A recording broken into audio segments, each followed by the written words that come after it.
Welcome to AS Digital Vlogs.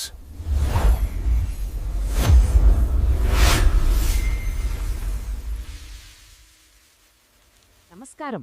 చాలా మందికి భారతీయ రైల్వేలో ఉద్యోగం సాధించాలనేది ఒక కల కదూ. ఆ కలని నిజం చేసుకునే సమయం వచ్చేసింది. ఇటీవల రైల్వే శాఖ లెవెల్ 1 రిక్రూట్మెంట్ నోటిఫికేషన్ విడుదల చేసింది. సో దానిలోని ముఖ్యమైన వివరాలేంటో అన్నీ సులభంగా స్పష్టంగా ఇప్పుడు తెలుసుకుందాం.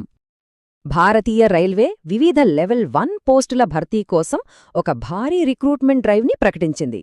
ప్రభుత్వ ఉద్యోగం కోసం ఎదురుచూస్తున్న వాళ్లకు ఇది నిజంగా ఒక పెద్ద సువర్ణావకాశమనే చెప్పాలి. చూడండి, 22,195 అక్షరాల ఎన్ని ఖాళీలు దేశవ్యాప్తంగా అందుబాటులో ఉన్నాయి. ఇది చాలా పెద్ద సంఖ్య. ఒక స్థిరమైన మంచి ప్రభుత్వ ఉద్యోగం కోరుకునే వాళ్లకు ఇంతకంటే మంచి అవకాశం ఉంటుందా చెప్పండి. సరే, ఈ మొత్తం నోటిఫికేషన్ని పూర్తిగా అర్థం చేసుకోవాలంటే మనం కొన్ని ముఖ్యమైన విషయాలు తెలుసుకోవాలి. ముందుగా, ఈ ఉద్యోగాలకి ఎవరు అర్హులు, ఆన్లైన్లో అప్లై చేయడం ఎలా, సెలక్షన్ ప్రాసెస్ ఎలా ఉంటుంది, ఇంకా ముఖ్యమైన తేదీలు, గడువులు ఏంటి, వీటన్నిటినీ స్టెప్ బై స్టెప్ చూద్దాం. రైట్, ఇంక అసలు విషయంలోకి వద్దాం. ముందుగా మనం చూసేది అర్హతలు. అంటే వయసు ఎంత ఉండాలి, ఏం చదివి ఉండాలి, మెడికల్ ఫిట్నెస్ ఎలా ఉండాలి, ఈ విషయాలన్నీ సరిచూసుకున్నాకే కదా అప్లై చేసేది. So let's dive in. Okay, ఇక్కడ చూడండి, ఏజ్ లిమిట్ వివరాలు చాలా క్లియర్గా ఇచ్చారు. జనరల్ ఈడబ్ల్యూఎస్ కేటగిరీ వాళ్లకి 18 నుంచి 33 సంవత్సరాలు, అదే ఓబీసీ వాళ్లకైతే 36 ఏళ్ల వరకు, ఎస్సీ ఎస్టీ అభ్యర్థులకైతే 38 ఏళ్ల వరకు వయసులో సడలింపుంది. సో అప్లై చేసే ముందు తమ కేటగిరీకి ఎంత వయోపరిమితి ఉందో జాగ్రత్తగా చూసుకోవాలి. ఇక్కడో చాలా ముఖ్యమైన పాయింట్ ఉంది. అదేంటంటే, ఎవరైతే అప్లై చేస్తున్నారో వాళ్ల ఎడ్యుకేషనల్ క్వాలిఫికేషన్స్ అంటే చదువు అప్లికేషన్ క్లోజింగ్ డేట్ నాటికి కంప్లీట్ అయిపోయి ఉండాలి. ఫైనల్ రిజల్ట్స్ కోసం వెయిట్ చేస్తున్న వాళ్లు అప్లై చేయడానికి అర్హులు కారు. ఇది చాలా ముఖ్యం, గుర్తుపెట్టుకోండి. రైల్వే ఉద్యోగాలంటే ఫిజికల్ ఫిట్నెస్ చాలా ముఖ్యం కదా, ముఖ్యంగా కంటిచూపు.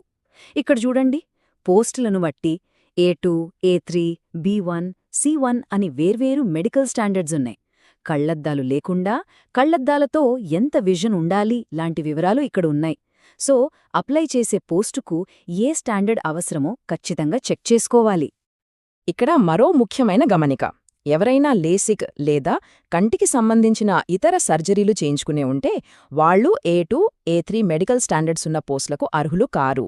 ఇది చాలా కీలకమైన విషయం. సో అప్లై చేసే ముందే ఈ నిబంధనని 1-2 సార్లు చదివి నిర్ధారించుకోవడం మంచిది. ఓకే, అర్హతల గురించి క్లారిటీ వచ్చింది కదా. మరి ఆన్లైన్లో అప్లికేషన్ ఎలా ఫిల్ చెయ్యాలి, ఆ ప్రాసెస్ ఏంతో ఇప్పుడు స్టెప్ బై స్టెప్ చూసేద్దాం. ఇది చాలా ముఖ్యమైన రూల్. అభ్యర్థులు దేశంలో ఉన్న అన్ని ఆర్ఆర్బీలలో ఏదో ఒక్క ఆర్ఆర్బీని మాత్రమే ఎంచుకోవాలి. ఒక్క అప్లికేషన్ మాత్రమే సబ్మిట్ చేయాలి. పొరపాటున కూడా 1 కంటే ఎక్కువ అప్లై చేస్తే అన్నీ రిజెక్ట్ అయిపోతాయి. So be careful. Online application process చాలా సింపుల్. ముందుగా ఒక అకౌంట్ క్రియేట్ చేసుకోవాలి. తర్వాత ఏ ఆర్ఆర్బీకి అప్లై చేయాలో సెలెక్ట్ చేసుకుని పర్సనల్, ఎడ్యుకేషనల్ డీటెయిల్స్ ఇవ్వాలి. ఆ తర్వాత ఫోటో, సంతకం లాంటివి అప్లోడ్ చేయాలి. నెక్స్ట్ ఫీజ్ పే చేసి ఫైనల్గా అన్ని వివరాలు సరిచూసుకుని సబ్మిట్ చేయడమే, అంతే. చూడండి, మళ్ళీ అదే విషయం. నోటిఫికేషన్లో వాళ్ళు ఎంత స్పష్టంగా చెప్పారంటే 1 కంటే ఎక్కువ అప్లికేషన్స్ పంపిస్తే అన్నీ రిజెక్ట్ చేస్తామని. సో ఈ విషయంలో అస్సలు పొరపాటు చేయకూడదు. ఇక ఫీజు విషయానికి వస్తే జనరల్ కేటగిరీ వాళ్లకు 500 రూపాయలు. అయితే వాళ్లు CBT ఎగ్జామ్ రాస్తే 400 రూపాయలు రీఫండ్ వస్తుంది. ఎస్సీ, ఎస్టీ, మహిళలు, మైనారిటీలు లాంటి కేటగిరీల వాళ్లకు ఫీజు 250 రూపాయలు. వాళ్లు ఎగ్జామ్ రాస్తే ఆ మొత్తం 250 రూపాయలు వెనకిచ్చేస్తారు. మరి అప్లికేషన్లో ఏదన్నా తప్పు చేస్తే కంగారు పడక్కర్లేదు. మార్పులు చేసుకోవడానికి ఒక మోడిఫికేషన్ విండో ఓపెన్ చేస్తారు. కానీ గుర్తుంచుకోండి, ప్రతిసారి మార్పు చేసినందుకు 250 రూపాయల ఫీజు కట్టాలి. అందుకే ఫస్ట్ టైమే అన్నీ జాగ్రత్తగా ఫిల్ చేయడం బెస్ట్. ఓకే, అప్లికేషన్ సబ్మిట్ చేసేసాం. ఆ తర్వాతేంటి, అసలు సెలక్షన్ ప్రాసెస్ ఎలా ఉంటుంది? ఫస్ట్ ఎగ్జామ్ నుంచి ఫైనల్ మెడికల్ టెస్ట్ వరకు ఆ జర్నీ ఏంటో ఇప్పుడు చూద్దాం. మొత్తం రిక్రూట్మెంట్ ప్రాసెస్ ఈ 4 దశల్లో ఉంటుంది. ఫస్ట్ కంప్యూటర్ బేస్డ్ టెస్ట్ అంటే CBT. ఇందులో క్వాలిఫై అయిన వాళ్లకు ఫిజికల్ ఎఫిషియన్సీ టెస్ట్ అదే PET. అది కూడా పాస్ అయితే డాక్యుమెంట్ వెరిఫికేషన్ అండ్ ఫైనల్గా మెడికల్ ఎగ్జామినేషన్. ఒక్కో స్టేజ్ దాటుకుంటూ ముందుకు వెళ్ళాలి. రైల్వే డ్యూటీస్ అంటే కొన్ని పోస్టులకు శారీరక దృఢత్వం చాలా అవసరం కదా.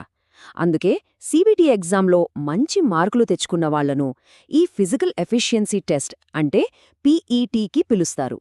వాళ్ల ఫిట్నెస్ని ఇక్కడ టెస్ట్ చేస్తారన్నమాట. CBT ఎగ్జామ్ రాసేటప్పుడు చాలా జాగ్రత్తగా ఉండాలి. ఎందుకంటే నెగెటివ్ మార్కింగ్ ఉంది. ప్రతి తప్పు సమాధానానికి ఆ క్వెశ్చన్కున్న మార్కులలో 1/3 వంతు కోసేస్తారు.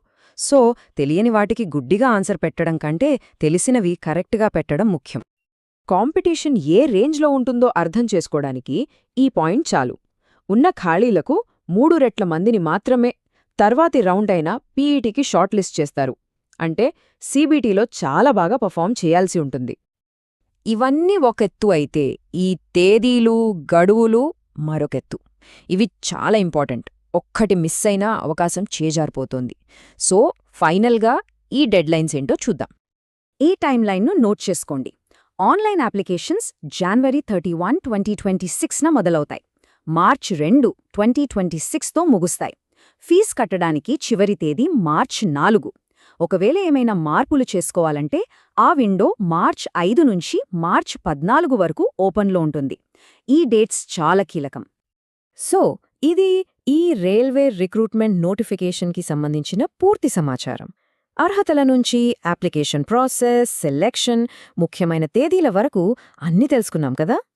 ప్రపంచంలోనే అతి పెద్ద సంస్థలలో ఒకటైన భారతీయ రైల్వేలో చేరడానికి దారి ఇప్పుడు మరింత స్పష్టంగా కనిపిస్తోంది. ఒక్క విషయం గుర్తుంచుకోవాలి. ఇది కేవలం జీతం కోసం చేసే ఉద్యోగం కాదు. ఇది దేశ ప్రగతికి వెన్నెముక లాంటి రైల్వే వ్యవస్థలో భాగం కావడం. దేశాన్ని ముందుకు నడిపించే ఈ ప్రయాణంలో పాల్పంచుకోవడానికి సిద్ధంగా ఉన్నారా? ఆలోచించండి.